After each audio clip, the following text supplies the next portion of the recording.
Mickey 17 was released in Korea on February 28 and in North America on March 7th.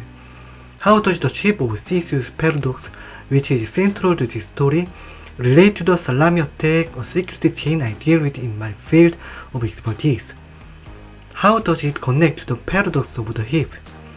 What is the solution? Can life be commodified? How will overcome the language barrier when making contact with aliens? And what are the differences from the original? Now, I will explore these questions one by one. And why is Ilpa so obsessed with the source? Mickey 17 is a 2025 science fiction black comedy directed by Bong Joon-ho, based on Edward Ashton's 2022 novel Mickey 7. The film stars Robert Pattinson as Mickey Barnes, an expendable worker on a colonization mission who is repeatedly cloned after each death. The supporting cast includes Namu.wiki, Steven Yeun, Toni Collette, and Mark Ruffalo. As a side note, Robert Pattinson delivered an impressive performance in the 2020 film Tenet, which explored the grandfather paradox and involved him confronting two inverted versions of himself. He also did a great job playing dual roles in Mickey 17. Set in 2058, the story follows Mickey Barnes, who serves as an expendable employee on the ice planet Niflheim. His role requires him to undertake dangerous tasks that often lead to his death, after which he is reprinted into a new body with his memories intact.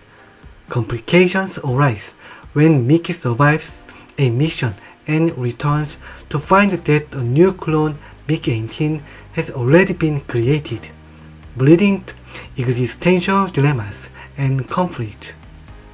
The cloning paradox in Mickey 17 revolves around the following question. If a person is perfectly replicated, is the clone still the same person as the original, or is it a completely new individual? Mickey Barnes, the protagonist, is an expendable, a worker, whose consciousness and memories are transferred to a new cloned body every time he dies. However, when Mickey 17 survives but a new Mickey 18 is created, the paradox becomes a central conflict. If consciousness is continuous in a new body, the person might still be themselves. But if a clone is just a copy, then the original has truly died and the new one is a separate being. Since both Mickey 17 and Mickey 18 exist simultaneously, it challenges the idea that personal identity can be transferred. This raises a crucial identity crisis.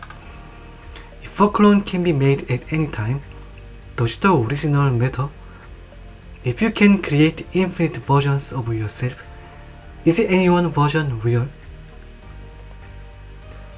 Mickey 17 presents the cloning paradox without giving a clear answer. It challenges readers to consider, are we just the sum of our memories? If a perfect copy of you were made, is it still you or just another person who thinks they are you? The Ship of Theseus is one of the most challenging problems in metaphysics concerning the nature of change and the continuity of identity. It is closely related to Essentialism and bundle theory and is also deeply connected to the paradox of the heap. The problem remains popular because it provides realistic and easy to understand examples based on historical anecdotes and can be adapted into various forms.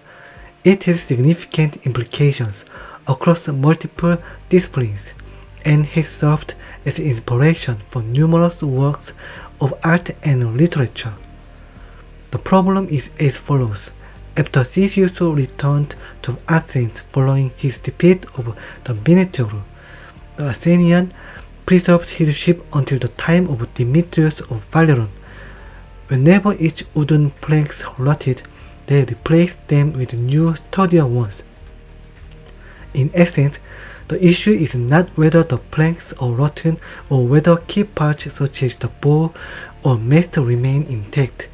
If you replace a single plank on a large ship, it is obvious that the vessel remains the ship Theseus sailed on.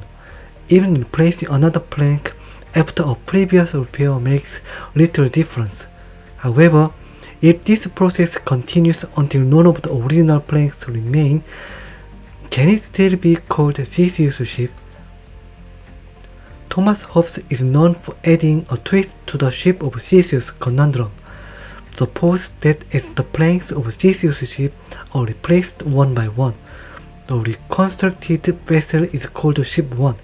Now, instead of discarding the removed planks, imagine using them to build an identical replica of the original ship, which we'll call Ship 2. At the end of the process, we now have two ships, Ship 1 and Ship 2. The question then arises which of the two is truly the Ship of Theseus. If we analyze the possible answers purely by logical combinations, there are four potential solutions, each of which encounters compelling counter-arguments. Scenario 1. Ship 1 is Theseus' ship. Real-life examples include the generational change of singers in a music band or a country being compared to the Ship of Theseus. It is also said that the Ship of Theseus entry on the English Wikipedia has undergone approximately 1,800 revisions, leaving not a single original sentence behind. This is counter-argument. Can continuous maintenance really be considered the standard for preserving value? If so, if the ship is dismantled for any reason and then reassembled, does the symbol of the Ship of Theseus disappear at the moment of dismantling? Another counter-argument is that if the planks are replaced sequentially over an artificially short period, like a month or a week, only completely new planks will remain on Ship 1. In this case, can we still call Ship 1 the Ship of Theseus rather than Ship 2? Scenario 2. Ship 2 is Theseus' ship. Once the Theseus ownership is lost, any artificial addition or removal of a plank damages the ship of originality, diminishing its value is a relic of the vessel Theseus sailed upon when he returned after slaying the Minotaur. Even if a plank is replaced with one of the same shape and material as the original, it remains nothing more than a restoration. This is a counter-argument. In the process of building Ship 2, by removing the planks of Theseus' ship one by one, at what point does Ship 2 become Theseus' ship? If only one plank is removed, does Ship 2 with that single plank count as Theseus' ship? Or is Ship 1 originally Theseus' ship until the last plank is removed, at which point it becomes a different ship? If both answers are too extreme, how would you define a reasonable standard in somewhere between? This solution also suffers from being too arbitrary. Why must Theseus' ship be considered destroyed at the 549 plank rather than the 548? And why at the exact moment does the ship made from the remaining planks become Theseus' ship for the first time? In real life examples, if a car's chassis number changes, it is no longer considered the original car. Similarly, if a computer's mainboard is replaced, the OS does not recognize it as the same machine. For real ships, the nil, which is usually not replaceable, is often used as the reference point. There are also similar cases in team sports rules. Scenario 3. Ship 1 and Ship 2 are both Theseus ships. In conclusion, both ships can ultimately be considered Theseus ships. Real-life examples include design plans and commodification. However, this solution rejects the principle of transitivity or equivalence, which states that if x equals y and y equals z, then x must equal z. According to this reasoning, A equals the ship of Theseus and the ship of Theseus equals B, yet A does not equal B. In some ways, this appears to challenge the deductive reasoning of syllogism. And here is the objection. Let us remember that the focus of the conundrum is on the continuity of value. Just as we cannot call another boat in Theseus' inventory, Theseus' ship is a proper noun. Theseus' ship refers to a ship that carries that meaning of having accompanied Theseus during his adventures and as he crossed the line between life and death. This means that even if there are two ships, it is not a question that can simply be answered by saying both are correct.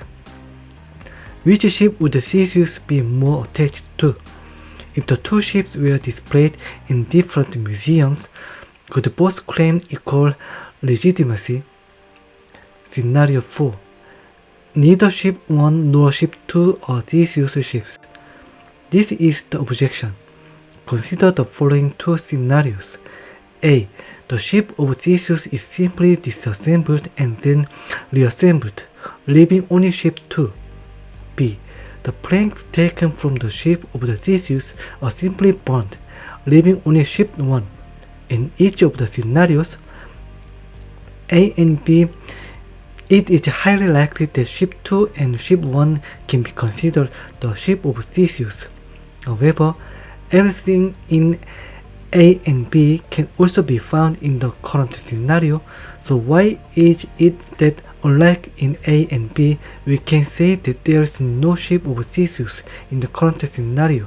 On the contrary, an example from real life is the issue of cultural heritage restoration. Additionally, the following alternative answer is also possible. Just as the boundary between red and orange in the rainbow is ambiguous, when you try to strictly define a distinguished concept that initially seemed clearly separable, the boundaries are often unclear and ambiguous. When one or two planks are replaced, it is still the same ship of Theseus, but when most of the planks are replaced, it is no longer the original. However, the boundary between the two is non-existent and unclear, which is entirely natural and expected.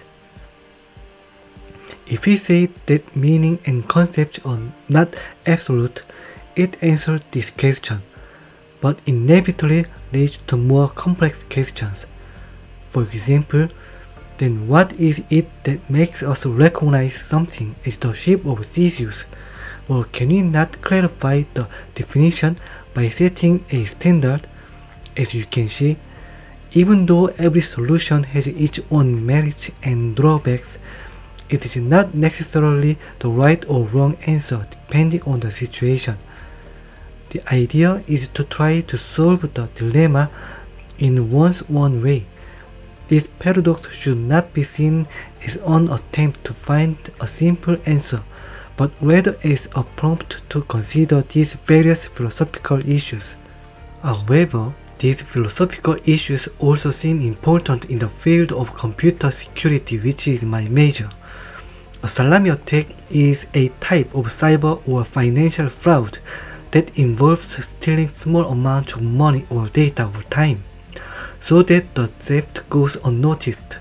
The term comes from the idea of slicing a salami into thin pieces. Each individual slice is small, but over time, they add up to a significant amount. Salami attacks typically involve automation and minimal deductions that escape detection. The goal is to make changes so small that victims don't notice the theft, while the attacker accumulates a large sum over time. A hacker programs a banking system to transfer a fraction of a cent from every transaction into their account. The small amount per transaction is too insignificant for most people to notice, but with thousands or millions of transactions, the attacker can accumulate a large sum. An employee manipulates payroll software to round down payments and siphon the extra pennies into their own account. Instead of stealing entire datasets at once, an attacker exfiltrates small amounts of sensitive data over time, reducing the likelihood of detection. Salami attacks are famous in cybersecurity and financial fraud history, often appearing in fictional movies and real-life cases. The key defense is vigilance. Small irregularities may seem harmless, but can indicate a much larger scheme. Both ideas revolve around the principle of incremental change leading to a major transformation. In the Salami attack, microtransactions seem trivial, but over time, they amount to a major fraud. In the Ship of Theseus, replacing a single plank doesn't change the ship's identity, but at some point, after enough replacements, its identity is questioned. But the Ship of Theseus is a philosophical paradox about identity, while the Salami attack is a practical real-world cybercrime strategy. However, both demonstrate how small unnoticed change can lead to significant consequences over time. Imagine a bank where all transactions are processed with precise accuracy. One day, a rogue employee decides to manipulate the system using a Salami attack. They write a script that runs down every account balance by $0.0001 and deposit the difference into a hidden account. Each change is so small that no customer noticed. However, over the course of years, billions of transactions occur, and the rogue employee accumulates millions of dollars. The bank in its daily operations remains seemingly unchanged, just like the Ship of Theseus having individual planks replaced without immediately affecting its identity. At what point does the Bank of Theseus become something entirely different? If the attack continues indefinitely, is the bank still the same institution, or has it been fundamentally altered without anyone realizing? If every single transaction is slightly modified, is the financial system still operating as intended, or has it imperceptibly become a corrupt version of itself? In this way, the Salami attack acts like the gradual plank replacement in the Ship of Theseus. Small, seemingly insignificant changes accumulate until the integrity of the entire system is called into question. Let's explore this idea beyond banking and into personal identity, social structures, or even AI and technology. Imagine a person who makes tiny, seemingly insignificant changes to their behavior every day. They start by waking up 5 minutes earlier, then gradually change their diet, their reading habits, their thoughts, and their social interactions. Over years, these small changes accumulate until they are unrecognizable compared to their past self. At what point did they become a different person? If you compare them day to day, the changes are minimal. But if you compare them over 10 years, the transformation is dramatic. Is identity something that evolves, or is there a point where the person is no longer the same?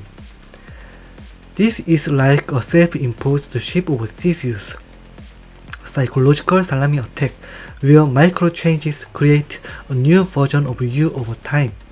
Think of a democratic society where small, seemingly harmless policies slowly erode freedoms. One law limits free speech slightly, another restricts press freedom a little, a third makes elections a bit less transparent. Each individual change is justifiable and doesn't seem like a big deal.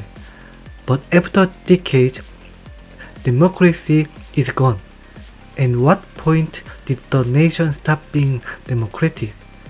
This is the political version of the Ship of Theseus, a salami attack on civil liberties, where no single change feels like the end, but the accumulation of the change transforms society.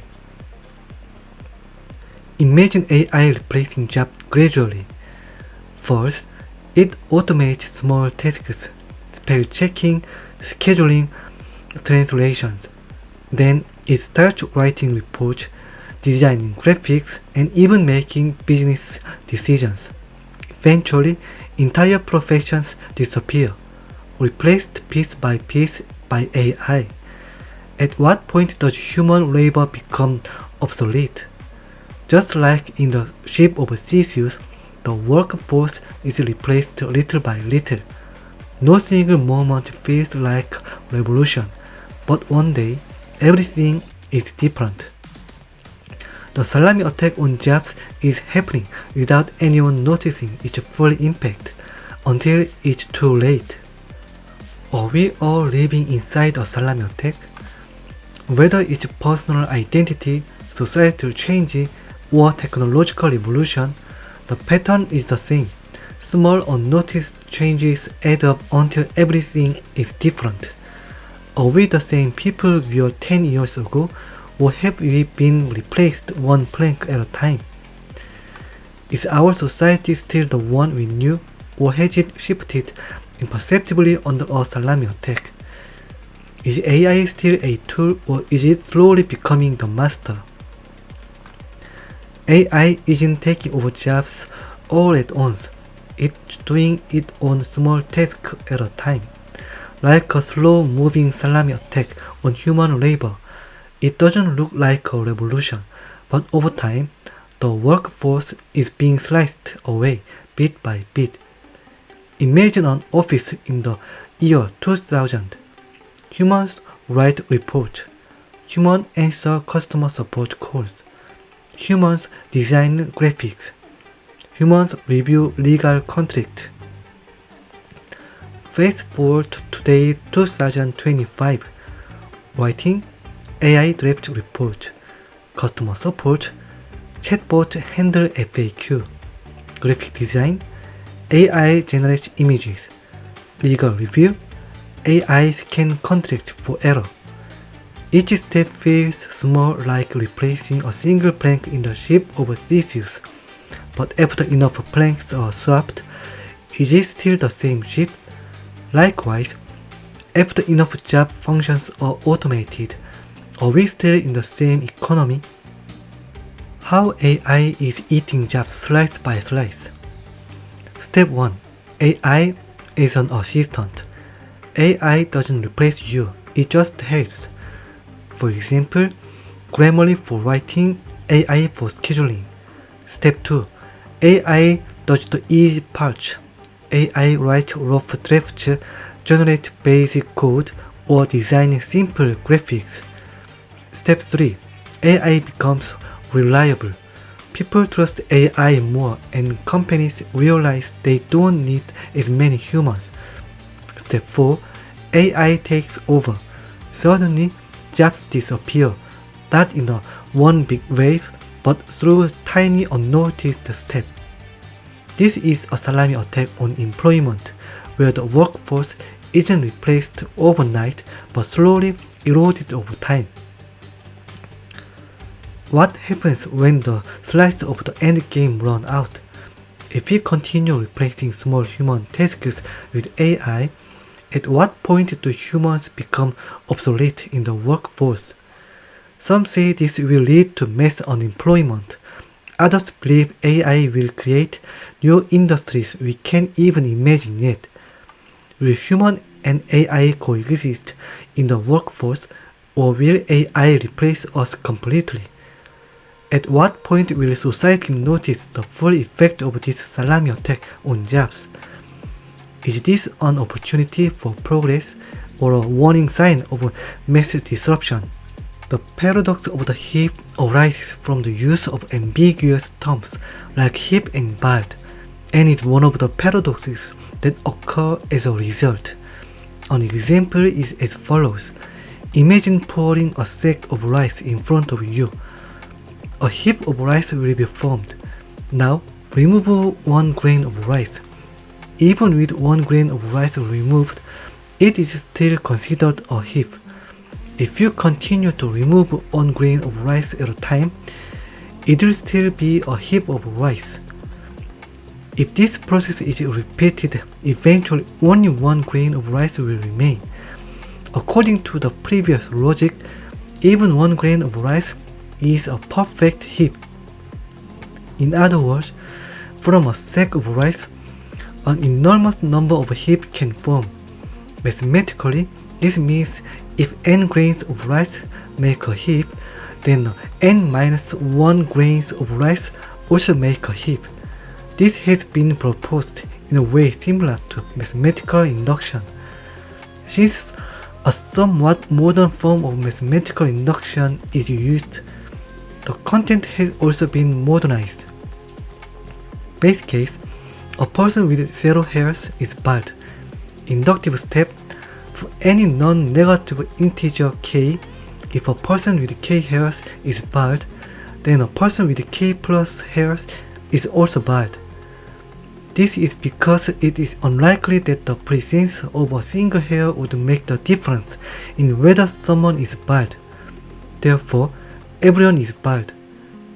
It is assumed that the number of hairs on every person is finite. The paradox of the heap can be understood in 2 ways. It is a metaphysical question of what is the essence of the heap, or is an epistemological question of what are the conditions that cause us to recognize something as a heap. In real life, such as in a law or architecture, it is entirely possible to agree upon a standard for a heap to avoid dispute. For example, one could define that if 100 grains of rice are gathered together, it is defined as a heap of rice. The problem then becomes, why can't 99 grains be a heap? In other words, the solution to the paradox of the heap requires a more general explanation, not just an arbitrary standard. There is no such thing as a heap.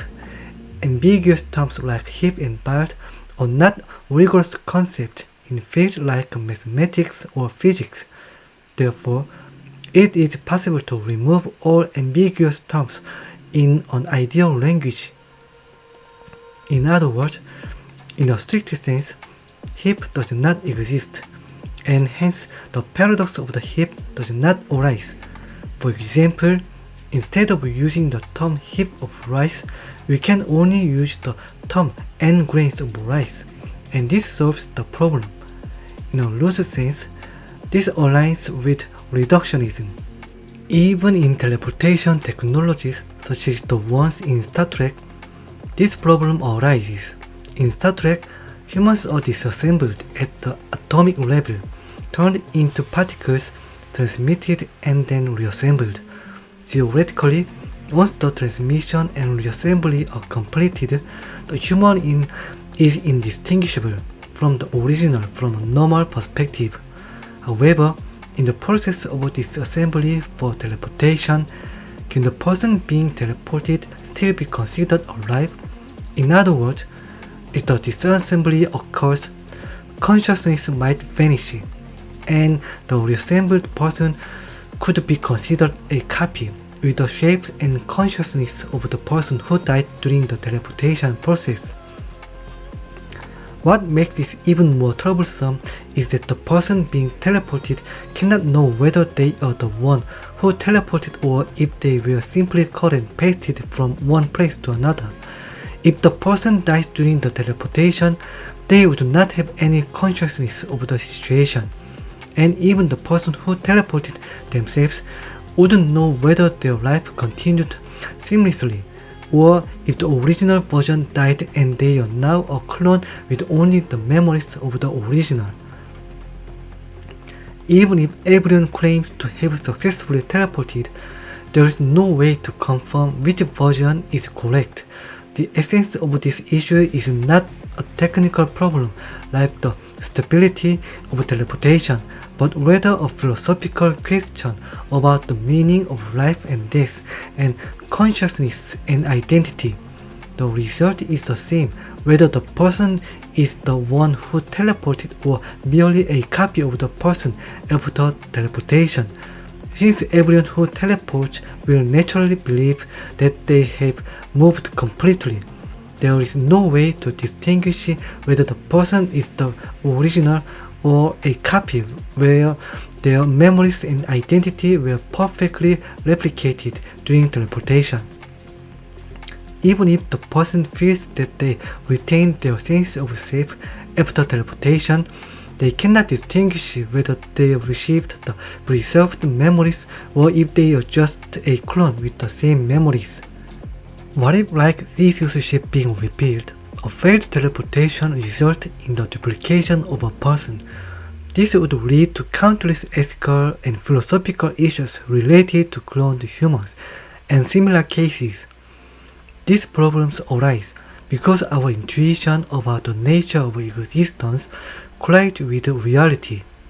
From this perspective, some see a parallel with the Buddhist doctrine of Anatman, which states that there is no fixed essence. There are cases where the concept of the soul is discussed, but it is meaningless to talk about a hypothetical entity like the soul, which has not been proven to exist and can be subject to all sorts of assumptions and makeshift ideas. This is because the outcomes can vary greatly depending on how one assumes the soul exists. However, since the phenomenon of a person being disassembled into particles and reassembled has never occurred in reality and is technically close to being impossible, questioning whether someone is alive or dead is more of a philosophical thought experiment rather than a real-world concern, similar to debating whether the soul exists or not. Spiritualism is the position that there exists a non-material reality independent of matter, and it holds that everything in the world can ultimately be reduced to the mental. It is a theory and claim that recognizes the mind as a substantial entity. According to this view, the mind is the ultimate reality of the universe, superior to matter, and all phenomena in the world are explained by the mind. Spiritualism acknowledges concepts such as eternity, personal God, the immortality of the soul, knowledge, and the immateriality of will, and it believes in completeness. Plato's theory of forms is a typical example of idealistic theory, and in some ways, it can be compared to the concept of everything is mind, found in the Hwahyun Sutra of Buddhism. Therefore, spiritualism is opposite to materialism, and a similar concept to it is idealism. From the idealist perspective, the universe and the mind are one and the same. The mind encompasses human unconsciousness, consciousness, superconsciousness, and universal consciousness. The essence of the universe is seen as mental, and material phenomena are viewed as manifestations of the mental. In this view, everything is considered to be created by the mind, in other words, the result of the human thought. Bioethics, which is the study of ethical issues in biology and medicine, plays a crucial role in Mickey 17, particularly in the themes of cloning human, expandability, and identity. The novel raises profound questions about the moral implications of using technology to manipulate life, death, and personhood. At the heart of Mickey 17 is a bioethical dilemma. Is it ethical to create clones for the purpose of sacrifice? Does a clone have the same rights as the original? If a person can be endlessly replaced, is their life still valuable? Mickey isn't expendable, meaning his consciousness is transferred to a new clone every time he dies. The colony's leadership sees this as practical and necessary for survival, but Mickey's existence forces him to confront a disturbing reality. Is he truly himself, or just a disposable copy? This parallel real-world debate about human cloning, organ farming, and AI consciousness. If we create a sentient being, do we have a moral responsibility toward it? Mickey's repeated death highlights another major ethical issue. Does scientific progress justify sacrificing individuals? The colony see Mickey as a product, not a person. This reflects concerns about corporate control over life sciences such as patent on human genes, the use of low-wage workers as test subjects for pharmaceuticals, the ethical dilemmas of biotech corporations owning DNA sequences. Mickey 17's repeated deaths force him to question whether his life has meaning if he can always be replaced. Is survival just a biological function, or does meaning come from being unique and irreplaceable? Similar to Albert Camus' absurdism, the novel suggests that meaning isn't inherent but must be created by the individual. Mickey 17 explores deep questions about identity, consciousness, and ethics through an engaging sci-fi narrative. It asks readers to consider what it means to be human and whether a life that can be infinitely replaced has any intrinsic value. In Mickey 17, alien contact plays a crucial role in shaping the story's tension, theme of survival, and philosophical dilemmas about coexistence and communication. Unlike many sci-fi stories where aliens are depicted as hostile invaders, the novel explores a more nuanced and ambiguous relationship between humans and extraterrestrial beings.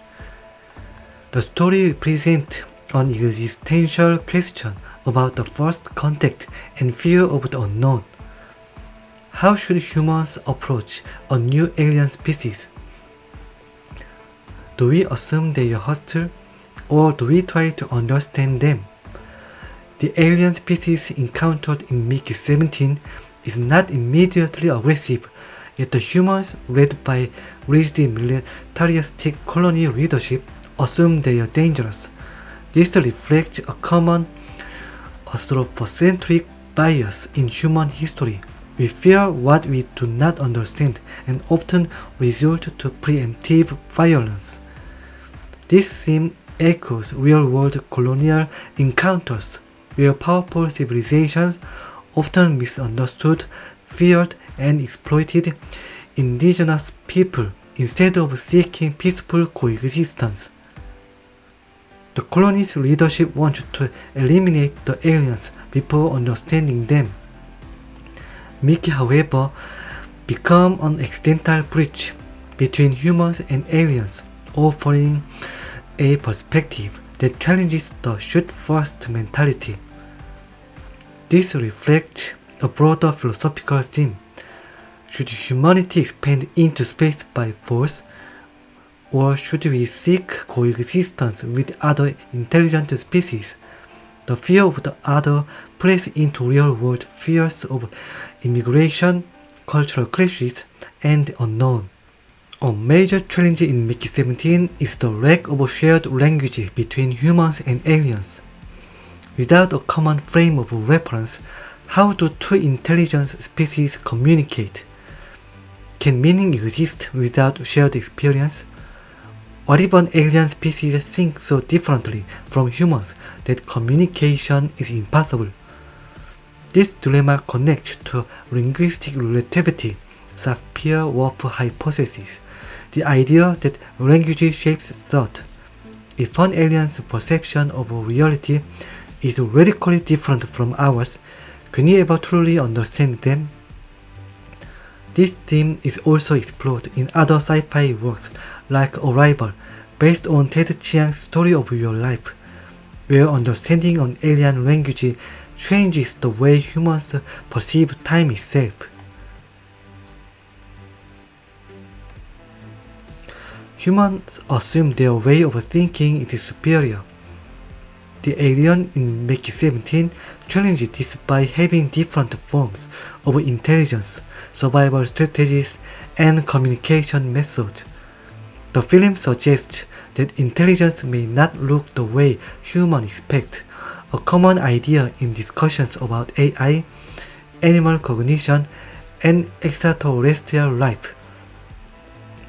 This connects to real-world debates about whether dolphins, octopuses, or AI systems could be considered intelligent in ways we don't yet understand.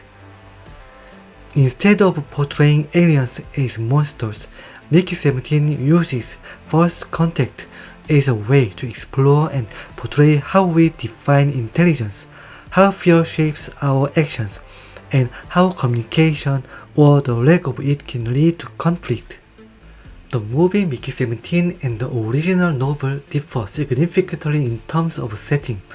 The following is a story about a planet called Eden, which is not depicted in the movie, but was something that personally left a strong impression on me as part of the history of the Union's frontier settlement. Eden is the first successful settlement of the descendants of Earth. However, not many people know that the Eden landing base was actually established after two failed attempts. The first attempt began 40 years earlier, about 20 years after the Bubble War ended, with the spaceship Qingxi. This was humanity's first desperate attempt to break out of the solar system. As is often the case with the first attempt, things did not go smoothly. The spaceship had no recyclers and the engine efficiency was nowhere near as advanced as it is now, making the distance between Earth and Eden considerable even by today's standards. The calculated travel time alone was 21 years, and during that time, the crew had to survive on plants grown on the ship. Considering the situation they faced, the still developing technology at the time, and their profound lack of understanding of how relativistic speeds affect the environment of interstellar space, the results of the first attempt were actually quite impressive. They lasted for 12 years before their plants could no longer grow. As seen in the communication records, they never fully understood what was happening to them. The most plausible explanation from the records Mickey read was the radiation damage accumulated over several generations, causing mutations to the point where organisms could no longer reproduce. The Qingxi's field generators were not as efficient as today's, and the decision to prioritize radiation protection for humans led to placing the agricultural area in the front third of the ship, exposing the plant to massive amounts of radiation. The disasters in interstellar space can emerge quickly or slowly, but either way, they can be deadly. The Qingxi died a slow death. Fortunately, the crew documented everything to ensure that the same mistakes would not be repeated in the construction of the next settlement. They reduced their rations steadily and managed to last almost a year. When ration reductions alone proved to be insufficient, the commander recruited volunteers who would become calories instead of burning them. Enduring hunger is an agonizing experience to the crew's supplies. There were many volunteers. After 3 years, they accepted reality, with only the essential crew members left to operate the ship. Even if they retrieved the embryos they had stored, they still couldn't make it to Eden. By then, the agriculture department had produced nearly nothing, and since the crew's meals and the carbon cycle had been highly dependent on the plants being grown, the ship was severely compromised in many ways. The remaining 12 crew members, after shutting down the engines, threw themselves out of the main airlock in their underwear, still 4 years away from Eden. The Qingxi still drifts somewhere in space. It's probably floating in the vacuum at about 0.6 times the speed of light, emitting a faint buzzing sound. The 12 crew members who were meant to be settlers still remain, their bodies alongside the ship. Mickey sometimes thinks if someone ever sees them drifting by somewhere, they might wonder where they are rushing up to and why they are not wearing spacesuits. Compelling premise is that the ethical dilemmas of cloning, identity, and self-worth are explored in a thought-provoking way. Engaging protagonist is witty and sarcastic, making his inner monologues fun to read, and critics have praised Pattinson's performance, noting his ability to portray multiple versions of Mickey with subtlety and depth. The film's blend of dark comedy and science fiction has been highlighted as a strength, offering a satirical take on themes such as cloning, identity, and class disparity.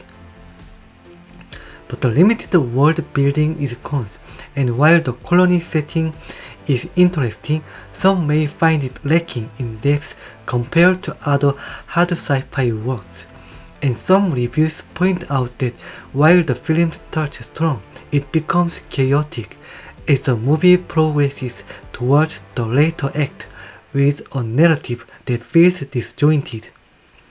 Side characters are underdeveloped, and though Mickey 17 is well fleshed out, some supporting characters feel one-dimensional. Mickey 17 is based on a clever and entertaining sci-fi novel that offers a fresh take on cloning and identity and showcases Bong Joon-ho's return to science fiction, delivering a film that is both thought-provoking and darkly comedic. While it may not reach the height of his previous work, Parasite, it offers a unique cinematic experience, bolstered by strong performances, particularly from Robert Pattinson. Viewers who appreciate genre-blending narratives with satirical undertones may find Mickey 17 to be an engaging watch.